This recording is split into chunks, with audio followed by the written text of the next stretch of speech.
Welcome to Goshen Health's OneChart Ambulatory Implementation video. Topic, Front Office, a high-level overview of Expanse. The mission of the OneChart project team is to implement a unified EMR that will continue to elevate the exceptional care provided to our patients and the surrounding communities by streamlining communications and workflows throughout our organization and enhance patient engagement. Our topics today, reminders. Most important is we go live March 1st, 2023. I'll introduce you to the black navigation bar.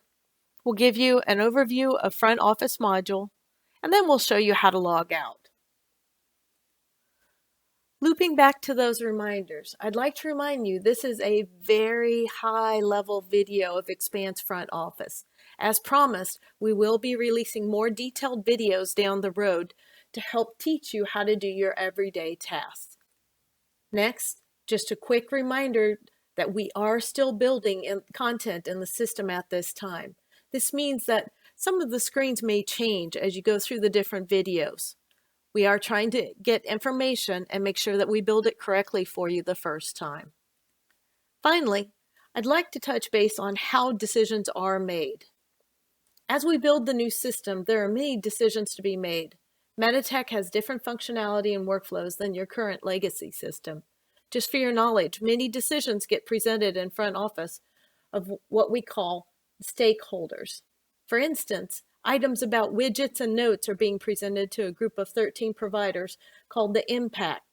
That means MEDITECH Physician Advisory Committee. They are from many different disciplines. They review the system and give input. Many of you or your management team have already participated in helping us identify everyone's roles, helping us clean up the appointment types, etc., etc. Some decisions are a little more complicated. Some decisions we have to go through multiple stakeholders.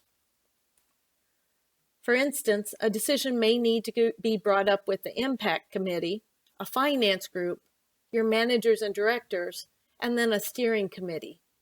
Although this is tedious, this method helps us design appropriate workflows for Goshen. And sometimes it even helps us clean up messy workflows from the past. Okay, let's move forward. If you remember from our last video, we will be using Expanse Test right now before we go live. So if you'll find the icon that looks like this and click on it for me, we'll begin. This is your login screen.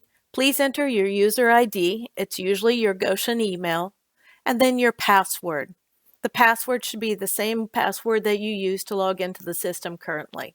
When you're done, please click Sign In. If you remember, this is our menus or pathway screen, meaning when I click on one item over here in the first column, it opens up other options for myself.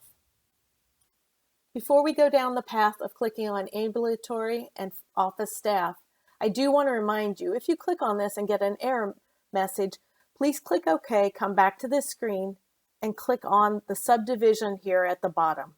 If the screen displays Goshen Health, I would like you to highlight it and then use the backspace or delete key on your keyboard.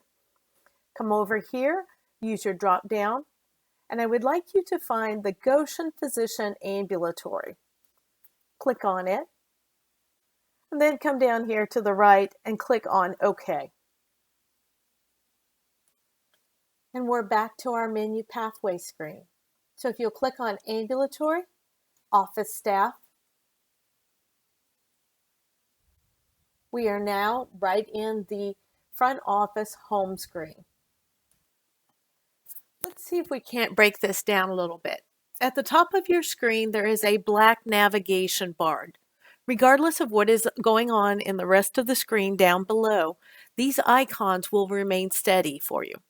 These icons are the ways that you get into different functionality and how you perform your job. We're going to go through them at a high level here in just 1 second. Currently, we are on the home screen. So when I look down here, it's the first screen you will come to when you log in. It does say schedule. In this instance, we do have a calendar here and it gives me the date. It has the office that I'm logging into. I can also click on this and scroll down through and find other offices as well. We're just going to stay right here for now. I do have the ability to print out schedules. I can go in and look at a calendar. If I go to another day, I can always click on the today and bring me back to my current date. If we move further down the screen, you come to see that we have each of our patients for the day. As we look further down the screen, you can see all of our patients listed out right here. Would you like to know how this is going to display for your back office? One moment. Voila! This is what your back office colleagues and your providers will see. They too have a black navigation bar, but it's a little different than yours. They too have a calendar to tell them what day of the week we are looking at. They have ability to come in and look at your scheduling grid a little more closely. We'll talk about that at a later date. And it lists out the patients here. It's not too far off from what yours looks like. Okay, back to yours. With a little movie editing magic, I've now brought us back to what you can see. Once again, this is your home screen. If I look over here to the right, I have a green section that's called workload. You all see a workload up here at the top. Workload is your messaging and task system. I'll talk about it a little more in depth as we get up to the top. You also have a to-do section. You can enter information here. If you're done with it, you can place a check mark and it puts a line through it. If I wanted to create another one, I could simply click on the plus and it allows me to free text whatever I want in here. Anytime I want to come back to this screen, I simply click the home button. Let's move on to our scheduling grid. Come back up to the black navigation bar at the top and click on scheduling grid. I am going to change this from Bristol Family down to my office. Notice you can view all of your providers at the top. I already have a few appointments scheduled for the day. Green means they have already been checked in. Red means they have not been checked in. If I click on a cell, it gives me the options to book my patients, and I have multiple ways to do that. If I click on an appointment, notice it gives me the ability to check in and check out. Since this patient was already checked in, the check-in button is grayed out right now. If I click on one of the others, you'll see that it is lit up. If I want to be able to see more of the appointments, I can come up here to this little schedule and wrench and click on it. I can change my block height so that I can see more of it. I could even lower my columns so I won't see as many providers on the page. Notice it gives me a better view sometimes. There are so many other things that you can do with this screen. I promise you we will be creating more videos to help you get into the details of it all. Just know there is a wait list. We do have the ability to move patients' appointments by doing a copy and paste or a drag and drop. We even have the ability to close an entire day or a partial day and move the patients. We have the ability to place meetings on here. For instance, if a drug rep or home care representative came in and wanted to provide you lunch, we have began putting in appointment types for you to help remind you of what should be in each time slot. There are statistics we can follow and much, much more. Be ready for those videos coming down the road. Let's go back up to our black navigation bar and click on Patient Summary.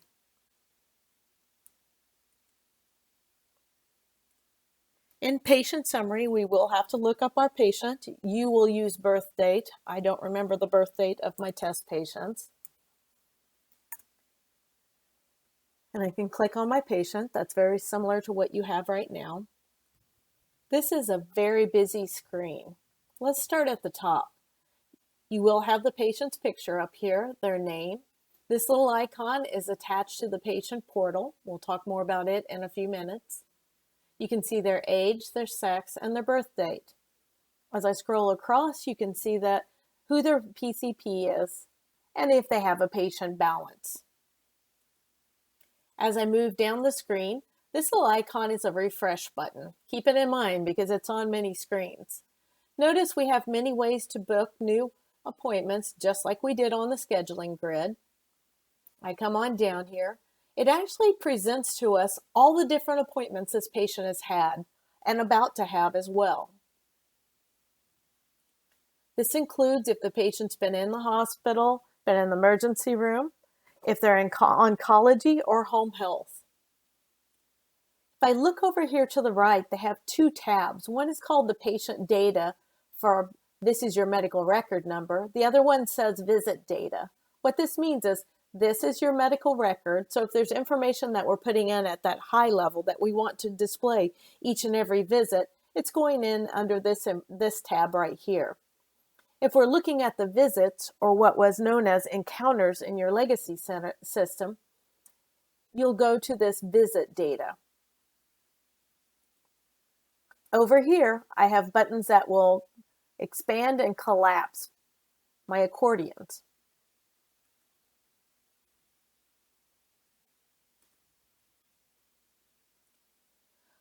When you are scheduling patients on your schedule grid, you will have most of these yellow accordions, and you can always enter that information. You'll have them again when you check a patient in, so don't feel like you won't be able to get back to this screen. The system is made for you to be able to move around and do whatever you need at the moment you need to do it. Notice if I come up here and select one of these appointments, it changes and it shows me that I am going to the patient's appointment, or in your case, encounter.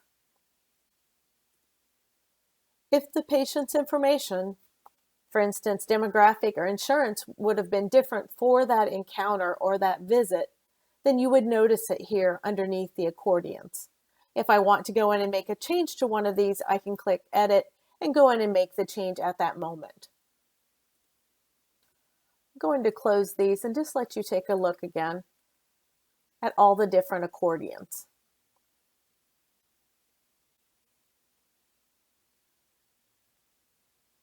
Notice there is an authorization and referral accordion in there.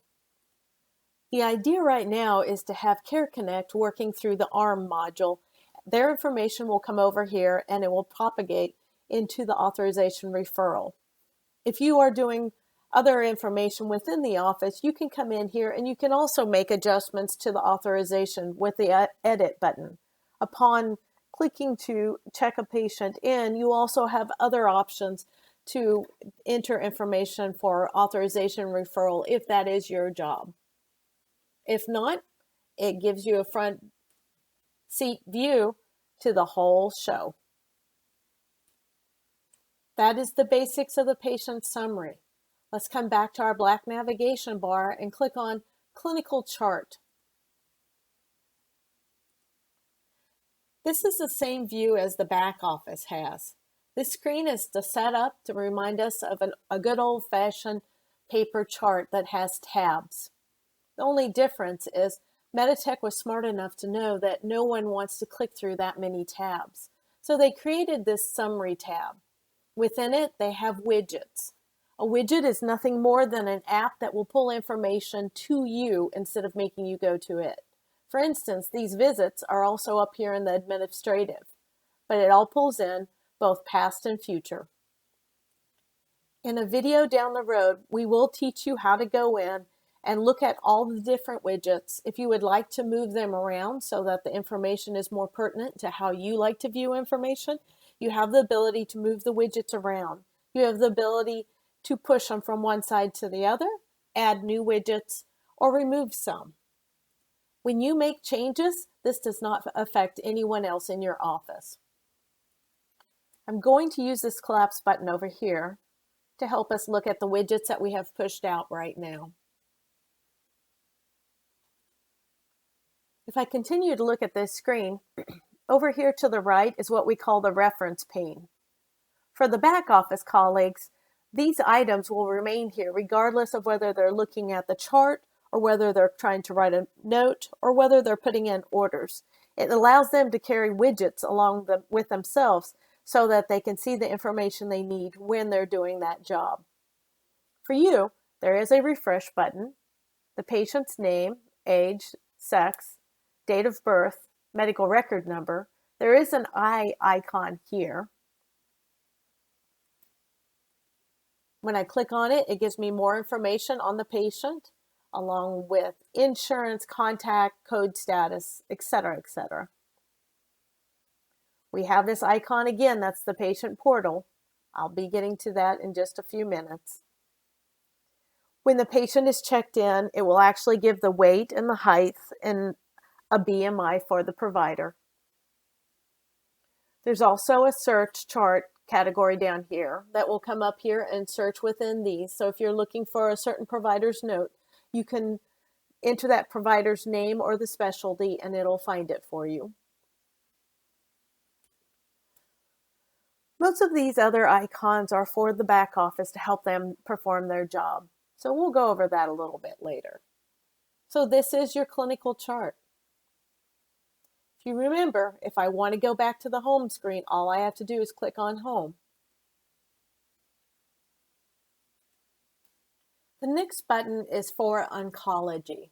So any of you that are not participating with oncology offices, you will not have this button.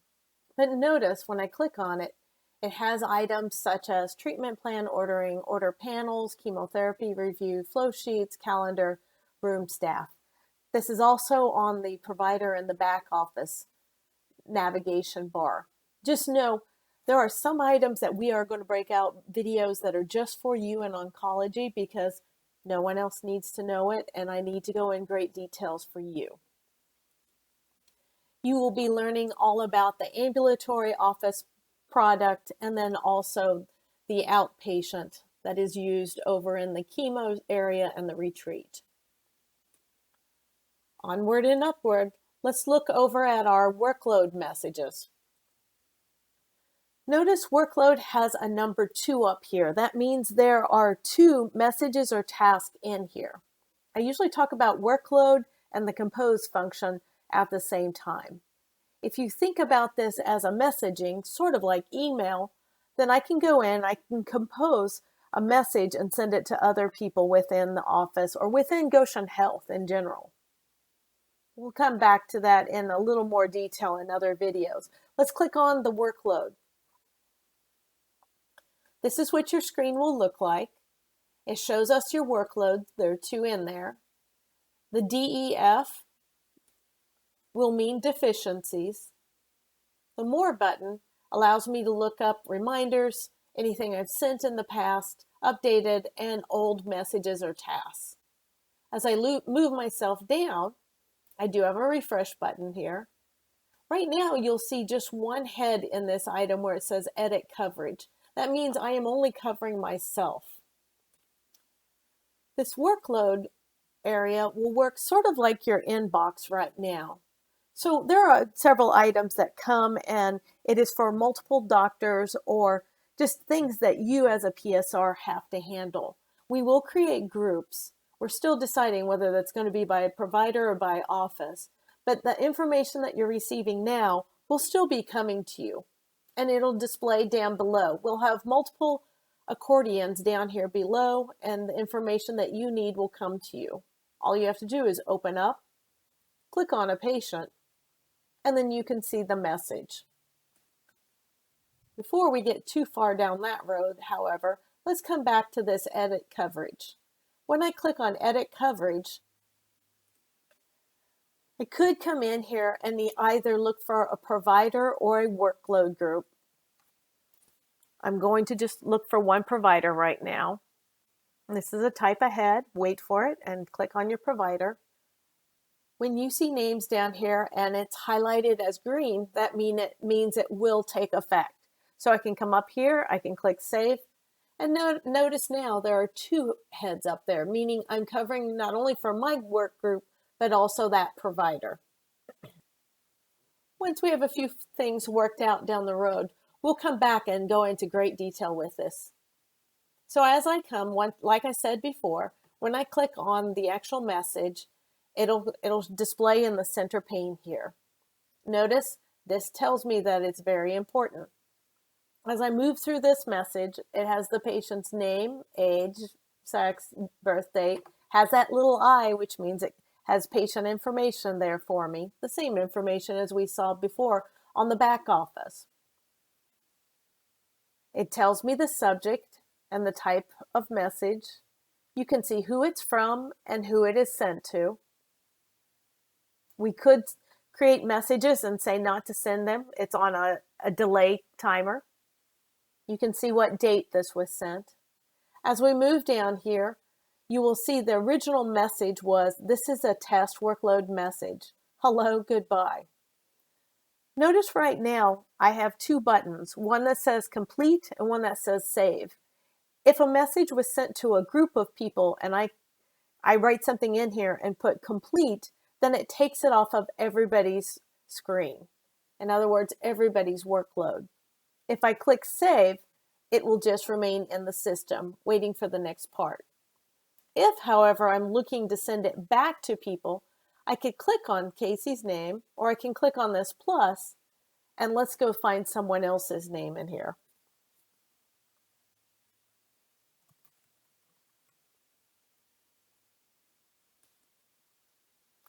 Notice anything in green means that's who it's going to be sent to. I can come back in here and send back the message.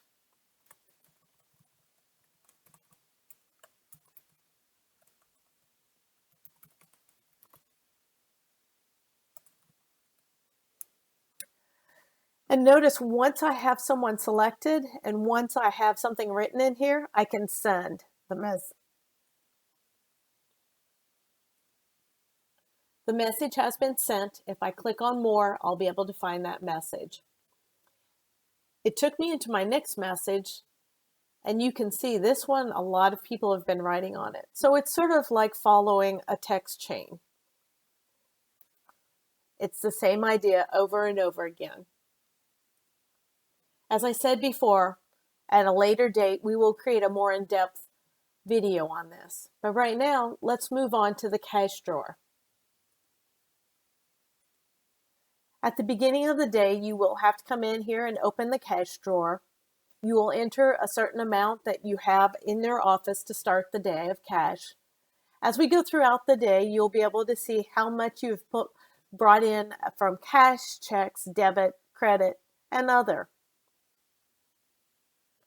At the end of the day, you will reconcile your cash drawer and then close it. We are still going through the decision process of whether these cash drawers will belong to a window in the office or each individual having their own. Once again, these decisions go back to stakeholders and then we build it. Let's go to the work list. At this time, I'm not going to go into much detail because there's a lot to cover here, but you can see the different information that's in there. Next, we'll go to schedule meetings. You can see I can type in either the type of meeting, we can put in a list, or you can free text here. You can state what the location is, how long it's going to be, specifically where is it going to be, and any comments. You can put it on the schedule. If this was a series, once a month, somebody comes in and provides lunch and gives you information on products, you could make it a series. You could come in here, you can add participants. All pretty straightforward. You will get more time on this in the future. So get ready to put in meetings down the road. Let's move on to statistics. This may not be something that you're in all the time, but just know that you do have statistics. You have authorization referral statistics, financial statistics, registration statistics, and scheduling statistics. So if we're looking for items, how many types of appointments for different providers, we can go in there and pull the information. Or if we're looking at what are the average number of patients a provider sees a day, or what is the day that they see the most patients, we can go into our statistics. You get the idea. The next one is a phone book. We haven't uploaded all that information yet, but these are numbers not only of colleagues that are here in our Goshen family, but also outside. This is the Manage portal. Through here, you have the ability to manage users and then restrict from Health Portal and Setup. We're just now starting to get into the build of the patient portal. You're going to see a lot more of it. There's many ways to sign patients up. There's many decisions as to what we allow them to make changes to. Do we allow them to add their medicines, their allergies, anything like that, to request scheduling? All of that is going to the stakeholders right now, and we'll let you know how that information turns out. But just know you will be able to go through here and help set up patients. If you remember, we had patients that had the little head with the plus next to it. That tells us if the head is gray, it tells us the patient has not been in or signed up for the patient portal. If the head is blue and the little plus sign is also blue, then we know they've been signed up. The little plus sign from there will allow back office to actually sign patients up if they would like. You also will have that opportunity if that's what your site decides. And in the meantime, more to come on this. The next button on the black navigation bar is the health management, and I'm just going to let you take a quick look at it. Release of information desktop, subscriber, guarantor desktop, eChart desktop, scanning desktop, enter edit, patient pictures, process direct messages. This may change a little bit as we go and we define what your roles will be and what access you actually need in some of these. So more to come on this as well. So one thing, if you log into your system, you may not see as much in the black navigation bar as I do. If you have a smaller screen, you're going to see less of it. However, they do have this More button, and when I click on it, you'll see all of these items and anything that you're not seeing that was on my screen. So if your screen was smaller and you only got the phone book, I'd be able to find the Manage portal and the health management over here in the More button. Notice it has more reports and more jobs and items that we can look at. Orders report by provider, medical necessity report, subdivisions. You have a help button, workload preferences, external links, and set print preferences. A lot more to come on that. So we do have the compose button. We talked about it as part of the workload button down here. And it's simply, I'm composing a message and sending it back to the provider. Please call this patient, or sending a message back to my back office colleagues asking them about a medication. You do have the ability, if I don't have a patient on a schedule and I want to look at their information, I can look a patient up by using this patient summary. It looks similar to the lookup screen that we had when we were in the patient summary over here. All right, this little cog here, or wheel, if I click on it, notice it has report an issue. As we get ready for go live, we'll show you more on how to use this. Sometimes we have a little bit of system slowness because we are putting so many offices on a system all at once, and we need to balance out servers or look to see when we're backing up reports, etc. So that will come into play more down the road. Now, I did promise you I'll teach you how to log out of this system as well. If I ever want to just close the one screen that I'm on, I can click this close button right here. And it takes me back to the last screen I was in. If you want to come over here to the return to button, I like it much better. The return to button, every time I go into a different area or a patient's chart, it opens another little tab, similar to when I'm looking at my Chrome. I have different tabs up there. I could come in here and click on these X's and close them one by one as well. But at the end of the day, I am kind of lazy and I really would rather close all of these at once. So as long as I don't have a patient open or I'm scheduling a patient still, I can click this close all button and it will close everything. What I'm going to ask you not to do is do not come up here to the little red X in the very upper right hand corner. If you close this, then all of these remain open and you'll slow down the system. So remember, this little red X is a no-no. This red X right here closes only a screen. So don't click it and then click the X up here. Instead, come over here to the left and use the return to. When you're done, click the close all.